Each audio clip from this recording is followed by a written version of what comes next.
Hello friends, मेरा नाम है संकित और आपको वेलकम है फिर से एक मेरी नई वीडियो में। आज जो इस टॉपिक में हम बात करेंगे वो करेंगे तो लैपटॉप में वीन सर्किट होता है। तो वीन सर्किट दो तरीके के होते हैं, एक तो हमारा होता है पी चैनल और एक होता है हमारा एन चैनल।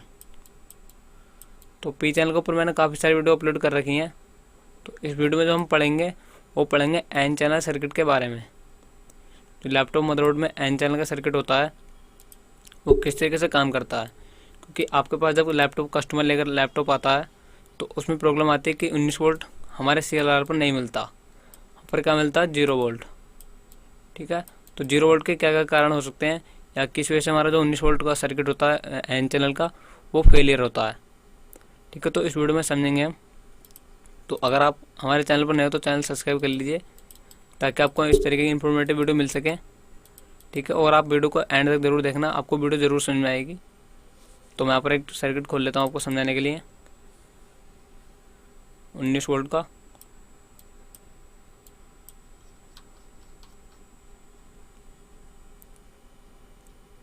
यहाँ पर देख सकते हो आप एक DC जैक का कनेक्टर है, एक JDC इन, जहाँ पर हम 19 वोल्ट प्लग करते हैं। तो कितने पिन का कनेक्टर है यहाँ पर? 7 पिन का।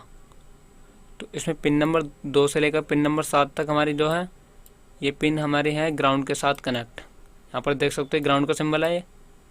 और ऊपर की तरफ पिन नंबर 1 देखो, यहाँ पर लिखा हुआ अडेप्टर इन, जहाँ पर हमारा 19 वोल्ट मदरबोर्ड में रन करेगा। ये वो लाइन है। इसके पास में लगा है फ्यूज, लेकिन यहाँ पर लिखा हुआ @ पर नहीं लगा हुआ। और इसके ऊपर लिखा हुआ है PJ102 जंपर, यहाँ पर भी लिखा हुआ है @। तो अगर @ दोनों में ही है तो फिर तो कनेक्शन होगा नहीं, तो इनमें से कोई ना कोई एक लगा होगा। तो अभी हम समझते हैं, वैसे यहाँ पर फ्यूज लगा हुआ है ये। तो 19 वोल्ट इस तरीके से आएगा, इस फ्यूज को पास करेगा और यहाँ पर क्या आएगा कोयल EMC। तो ये जो कोयल यहाँ पर लगा हुआ है तो इस कोयल को पास करेगा। पास करने के बाद यहाँ पर आएगा वीन वोल्ट इन। तो इस वोल्ट इन जो हमारे कोयले फ्यूज होता है उसके बाद क्या मिलना चाहिए हमें? 2 मॉसफेट। एक हमारा होता है फर्स्ट मॉसफेट, एक होता है सेकंड मॉसफेट। लेकिन आप यहाँ पर देख सकते हो यहाँ पर ना तो हमारा पहला मॉसफेट है और ना ही हमारा दूसरा मॉसफेट, मतलब सर्किट क्या यहाँ पर अनकम्प्लीट, अधूरा। तो इस आगे के सर्किट को फाइंड करने के लिए हमें कंपनी कुछ क्लू देती है। तो कंपनी जो बनाती है सर्किट को जब भी, तो सर्किट को क्या करती है वो डिवाइड करती है पार्ट में।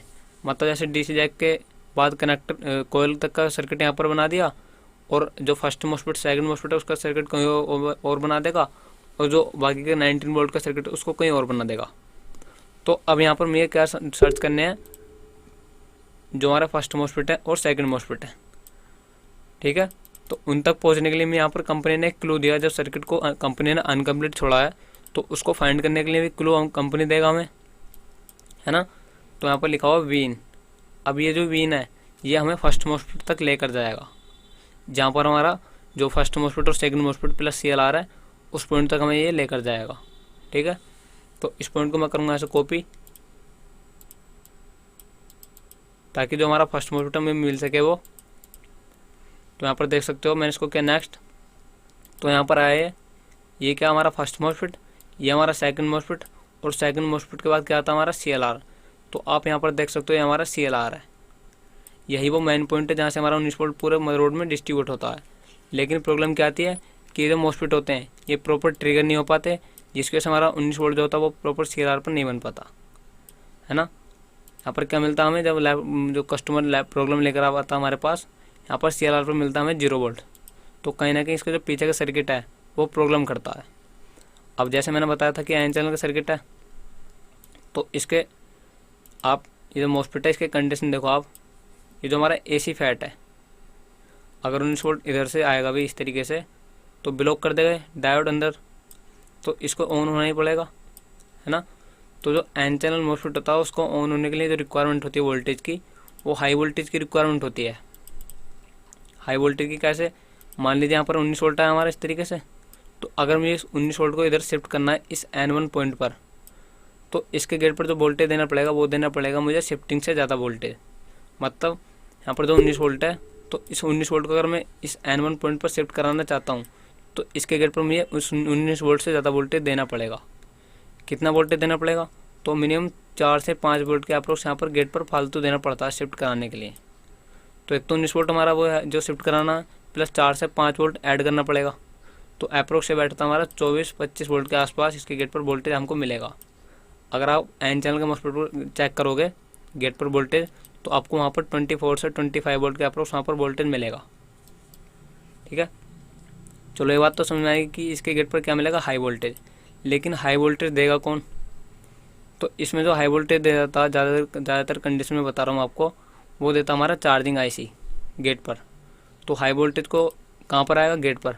तो गेट का कनेक्शन देखो मैं कहाँ से है, तो गेट का कनेक्शन जो इस तरीके से नीचे की तरफ है। यहाँ पर 4.7 का एक रजिस्टर लगा हुआ है और ये इस तरीके से नीचे आया।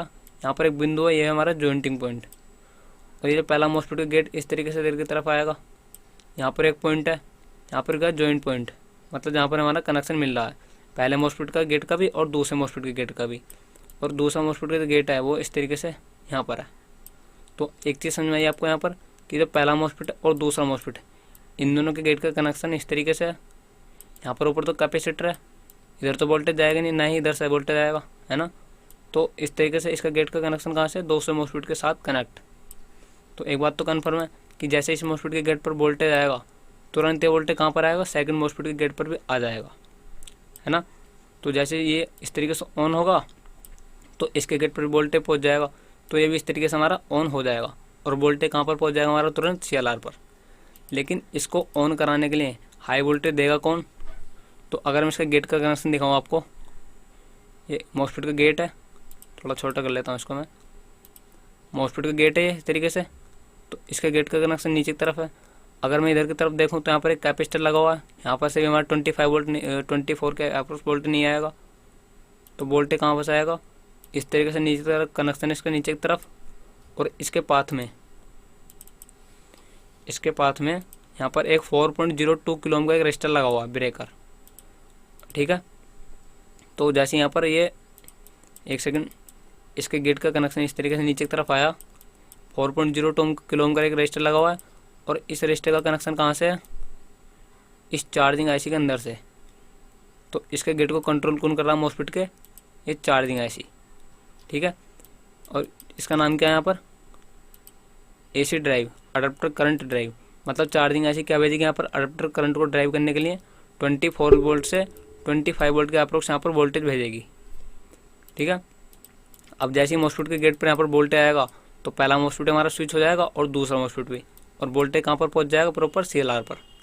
ठीक है, उसके साथ यहाँ पर एक N1 पॉइंट पर एक ट्रैक कनेक्ट है, ये इस तरीके से नीचे की तरफ आया। ये मैं दिखाता हूँ आपको, ये इस तरीके से नीचे की तरफ आया, इस तरीके से करके। और ये किसके साथ कनेक्ट है, ये भी हमारी चार्जिंग आईसी के साथ। यहाँ पर 4.02 किलो ओम का रजिस्टर लगा हुआ है और ये भी हमारी इस तरीके से नीचे की तरफ आया, ये भी हमारी चार्जिंग आईसी के साथ कनेक्ट है।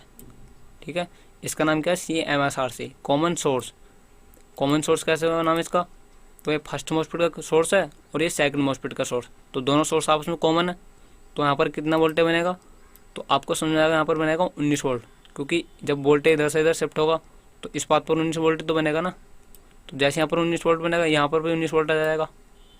लेकिन इसको 25 वोल्ट जो चार्जिंग आईसी देगा वो कैसे देगा, है ना, इस चीज़ को ही समझना हमें। क्योंकि जो प्रॉब्लम आती है गेट पर मिलता है हमको 0 वोल्ट, तो कहीं ना कहीं हमारी चार्जिंग आईसी या तो कोई ना कोई रिक्वायरमेंट इनकम्प्लीट होती है, या फिर हमारा सर्किट होता है वो फॉल्टी होता है।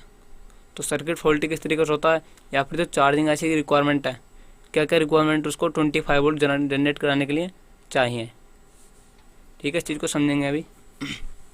तो अभी एक चीज़ समझनी है आपको कि जब ये चार्जिंग आईसी इस मॉस्फेट को ऑन कर रही है, तो एक बात तो कन्फर्म है कि इस CLR पर वोल्टेज आने से पहले हमारी चार्जिंग आईसी कहीं ना कहीं वेकअप हो रही है ना। तो चार्जिंग आईसी कौन से वोल्टेज को लेकर वेकअप होगी, तो अगर मैं आपको चार्जिंग आईसी के VCC सप्लाई दिखाऊं, वेकअप सप्लाई जो इन मॉस्फेट को कंट्रोल कर रही है, तो यहाँ पर देखो पिन नंबर 28 पर लिखा हुआ VCC, और इसके पास में लगा हुआ है एक 10 ओम का रजिस्टर। ठीक है, और इससे ऊपर एक dual anode common cathode diode. तो इस डायोड का एक पॉइंट पर तो आएगी हमारी बैटरी सप्लाई, और एक पॉइंट पर आएगी हमारी वीन। अब ये वीन क्या, तो ये वो सप्लाई है जो हमारी CLR तक वोल्टेज पहुंचने से पहले आएगी, या तो DC जैक के कनेक्टर के साथ कनेक्ट होती है, या फिर हमारे फर्स्ट मॉस्फेट को पार करके। तो अगर मैं इसको दिखाऊँ तो हमारे शायद फर्स्ट जो डीसी जैक है उसके साथ कनेक्ट होगी। बैक ट्रेस करके इसको दिखाता हूँ मैं आपको। तो आप देखो यहाँ पर आया ये, यहाँ पर एक किसके साथ कनेक्ट है, देखो ये हमारा डीसी जैक का कनेक्टर। तो कोयल फ्यूज को पास करके वोल्टेज इस तरीके से आ जाएगा। यहाँ पर तो वोल्टेज बिना किसी परमिशन का आ जाएगा ना। तो जैसे यहाँ पर वोल्टेज आएगा तो तुरंत वोल्टेज आने के बाद हमारी चार्जिंग आईसी पर चला जाएगा यहाँ पर। अब जैसे चार्जिंग आईसी को आएगा तो चार्जिंग आईसी हमारी बैकअप होगी। अब जैसे ही बैकअप होगी तो बैकअप होने के बाद इसको 25 वोल्ट जनरेट कराने के लिए कुछ रिक्वायरमेंट होती हैं। तो पहली रिक्वायरमेंट है इसकी बैकअप सप्लाई, कि इसको काम करने के लिए इसकी मिनिमम बैकअप सप्लाई इसको चाहिए, ठीक है। तो इसकी बैकअप सप्लाई इसको मिल गई। अब बैकअप सप्लाई मिलने के बाद क्या होगा, यहाँ पर सेकंड रिक्वायरमेंट है इसकी एसी डिटेक्ट, जो कि यहाँ पर पिन नंबर 6, क्योंकि ये अडाप्टर बोल्ट को, ये जो यहाँ पर अडाप्टर बोल्ट आया है इसको CLR तक पहुँचाने के लिए किस सोर्स पर चाहिए, इसको अडाप्टर सोर्स पर, क्योंकि किस वोल्टेज को ये CLR तक पहुँचाएगा, अडाप्टर वोल्टेज को, है ना। तो इसको चार्जिंग आईसी को पता लगना चाहिए कि हमारे बोर्ड में अडाप्टर लग चुका है। अब आपका जो काम है वो यहाँ से वोल्टेज को इस CLR तक पहुँचाना है, तभी तो 25 वोल्ट जनरेट कराएगी। तो इसमें क्या होगा, इसको होगा सेकंड रिक्वायरमेंट में अडाप्टर डिटेक्ट, मतलब जो इसके अंदर अडाप्टर लगा है वो इसको डिटेक्ट होना चाहिए कि मेरे अंदर अडाप्टर लग चुका है मदरबोर्ड के अंदर। अब आप क्या करो कि वोल्टेज को डीसी जैक से लेकर CLR तक आप वोल्टेज को ट्रांसफ़र कराने का काम करो, ठीक है। तो जैसे इसके अंदर VCC मिलेगी तो सेकंड रिक्वायरमेंट मिलेगी इसको अडाप्टर डिटेक्ट की, कि अब आपके अंदर अडाप्टर लग चुका है, आप अपना काम स्टार्ट करो। तो इसमें पिन नंबर 6 पर देखो आप, यहाँ पर लिखा हो विन, अडाप्टर डिटेक्ट के साथ बाहर नाम देखो, एक रजिस्टर यह है और इस पर वोल्टेज कितना आ रहा है, विन। ये किसका नाम है, जो हमारे डीसी जैक से वोल्टेज आया था 19 वोल्ट। और इधर इसका नाम कनेक्शन है, जॉइंटिंग पॉइंट है यहाँ पर सॉरी, यहाँ पर एक जॉइंटिंग पॉइंट ही है, बिंदु देख सकते हैं आप, और एक जॉइंटिंग पॉइंट ही है। तो ये होगा हमारा इस तरीके से एक रजिस्टर तो हमारा होगा वोल्टेज के साथ कनेक्ट, और दूसरा रजिस्टर होगा हमारा ग्राउंड के साथ कनेक्ट, और इधर एक हमारा फिल्टर कैपेसिटर कनेक्ट है। तो इसको जो अडाप्टर की इन्फॉर्मेशन मिलेगी वो मिलेगी वोल्टेज डिवाइडर के द्वारा, क्योंकि एक रजिस्टर तो हमारा वोल्टेज के साथ कनेक्ट है और दूसरा ग्राउंड के साथ कनेक्ट। तो जब भी वोल्टेज के साथ एक रजिस्टर कनेक्ट हो और दूसरा ग्राउंड के साथ, तो वहाँ पर बन जाता है डिवाइडर। तो यहाँ पर क्या होगा, जो भी वोल्टेज डिवाइडर के द्वारा वोल्टेज बनेगा वो चार्जिंग आईसी के अंदर जाएगा और चार्जिंग आईसी को सेंस होगा। तो जैसे चार्जिंग आईसी को अडाप्टर की सेंसिंग होगी तो चार्जिंग आईसी क्या हो जाएगा, अडाप्टर डिटेक्ट, ठीक है। अब जैसे इसको अडाप्टर डिटेक्ट होगा, यहाँ पर एक चीज़ का ध्यान रखना है आपको कि इसमें जो अडाप्टर एसी डिटेक्ट के साथ जो कंपोनेंट जुड़े हुए हैं इनका टॉलरेंस देख सकते हैं आप 44.2 और यहाँ पर कितना 7.16 किलो ओम। तो इनका टॉलरेंस सिर्फ 1%। अगर इन रजिस्टर की वैल्यू 1% से अधिक बढ़ी या घटी तब आपके बोर्ड में शायद 25 वोल्ट ना बने गेट पर मॉसफेट के। तो इनको भी आपको देखना है, ठीक है, एसी डिटेक्ट के कंपोनेंट को भी। तो जैसे इसकी सेकंड रिक्वायरमेंट कंप्लीट होगी तो अब आती है आईसी की थर्ड रिक्वायरमेंट इस 25 वोल्ट को जनरेट कराने के लिए। वो रिक्वायरमेंट क्या है इसमें, तो वो हमारी रीजन, यहाँ पर देख सकते हैं, यहाँ पर लिखा हुआ है रीजन। तो इसका नाम होता है एक तरीके से LDO, जो कि होता है हमारा 5 वोल्ट से 6 वोल्ट के अप्रोक्स वोल्टेज होता है। तो LDO होता है वो आईसी अपने अंदर से जनरेट करती है।